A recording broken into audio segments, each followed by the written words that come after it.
My name is Harold Whittaker, and I have a keen interest in the works of Charles Dickens, mainly because of his efforts in bringing to light the terrible plight of the slum dwellers in the major cities of Great Britain, and specifically London.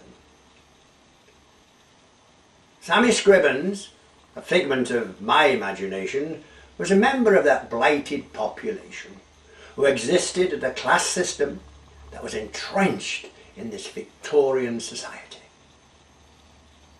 This was a period of political intolerance against the poor and disenfranchised, a predicament that Charles Dickens brought to life with his humour and keen sense of justice.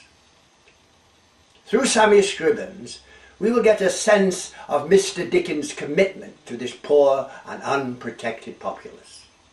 Sammy Scribins, a man that couldn't read or write, yet brings to bear the character that can flourish and prevail in such adversity.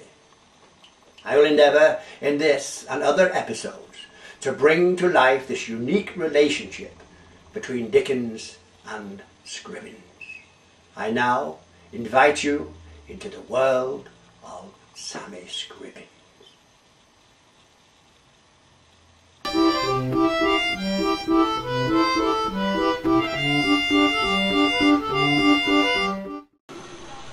My name is Sammy Scribins, sir. We've had a lot of sickness around this area. Fars of the people have been dying off.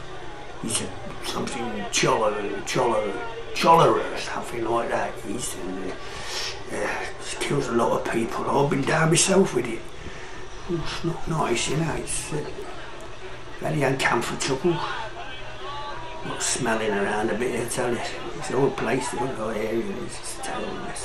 Mr Dickens is a bit upset about that situation too. He don't like it. He don't like it. He says it's not on. He says it's not right. He says the people should get upset about it. He says unite and throw this government out because they call it murder. He calls it murder. He calls it murder. And he thinks we should all get together and unite against the government. Do something about it.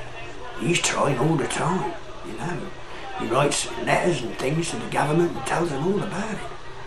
Well, he's a nice man. He looks after us, looks after the poor people. And that's what he says anyway. And well, he came in the other night and he was telling me all about this kind of stuff, you know. We get upset about it, but we don't know what to do about it. And he's the kind of man that knows. He tells us what to do, you know. He's quite like that. A nice man. And I was talking about, well, I tell you, Captain Cuttle, you know. Captain Cuttle, he's one of the sailors around here. He comes in a lot. Mr Bunsby. Bunsby is a mate of his, you know. They'd go on the Thames, and I think there'd been pilots on the Thames, and they'd been privateering, and they've travelled all over the world together, you know. They're good mates. You know, they come in here and they sit down and have the rum and they sing away and all that. See, they have a great time, you know. And because they've been around the world, they've seen everything.